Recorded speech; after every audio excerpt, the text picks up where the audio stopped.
আগামী 12ই ফেব্রুয়ারি আমাদের জাতীয় সংসদ নির্বাচন অনুষ্ঠিত হবে। তার একই সাথে গণভোটও সেই দিনই একই সাথে অনুষ্ঠিত হবে। সেই দিন সকল ভোটারকে 2টি ব্যালট পেপার দেওয়া হবে। ব্যালট পেপারের মধ্যে একটা থাকবে সাদা ব্যালট পেপার, যেটাতে জাতীয় সংসদ নির্বাচনের ভোট দিবে ভোটারগণ, এবং আরেকটি থাকবে গোলাপি পেপার, যেটাতে গণভোটের আর কি হ্যাঁ বা নাতে ভোটারগণ সিল দিবে। আমরা চাই সকল ভোটারগণ হ্যাঁ ভোট দিক এবং আমাদের বাংলাদেশ থেকে স্বৈর শাসন যাতে নিপাত যাক এবং আমাদের বাংলাদেশ একটি উন্নত, সমৃদ্ধ এবং শক্তিশালী দেশ হিসেবে রাষ্ট্রে খ্যাতি অর্জন করে। ধন্যবাদ। আপনারা জানেন যে আগামী 12ই ফেব্রুয়ারি জাতীয় সংসদ নির্বাচন হবে এবং একই দিনে গণভোট অনুষ্ঠিত হবে। সেদিন ভোটারদেরকে 2 রকমের ব্যালট দেওয়া হবে, একটা হইল সাদা আর একটা হইল আপনার গোলাপি রঙের। গোলাপি রঙে গণভোটের জন্য ব্যালট পেপারটা দেওয়া হবে, যেখানে আপনাদেরকে সবাইকে স্বৈরাচার যেন আর ফিরে না আসুক, আবারও যেন ফ্যাসিবাদ কায়েম না হোক, সেজন্য আপনারা সবাই সেই ব্যালট পেপারে হ্যাঁ ভোট দিয়ে হ্যাঁকে জয়যুক্ত করে বাংলাদেশ বিনির্মাণের জন্য আপনারা সবাই গণভোটে হ্যাঁ ভোট দিবে।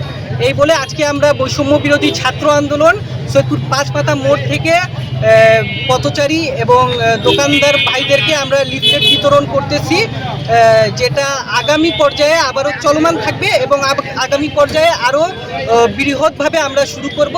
এই মুহূর্তে আমরা এইখান থেকে এই প্রচারণাটা শুরু করছি। ধন্যবাদ। আমাদের বৈষম্য বিরোধী ছাত্র আন্দোলনের পক্ষ থেকে আমরা কর্মসূচি ঘোষণা করছিলাম যে আমরা গণভোটের জন্য প্রচারণায় নামবো।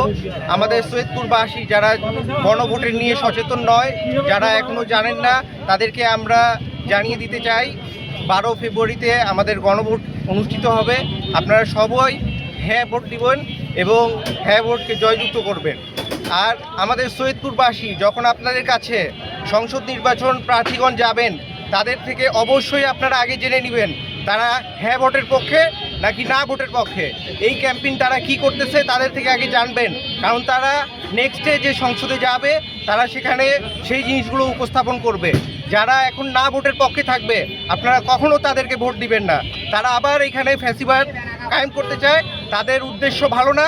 আপনারা আগে তাদের থেকে জেনে নেবেন তারা হ্যাঁ ভোট দিতে চাচ্ছে নাকি না ভোট দিতে চাচ্ছে। আমরা সবাই হ্যাঁ ভোটের পক্ষে।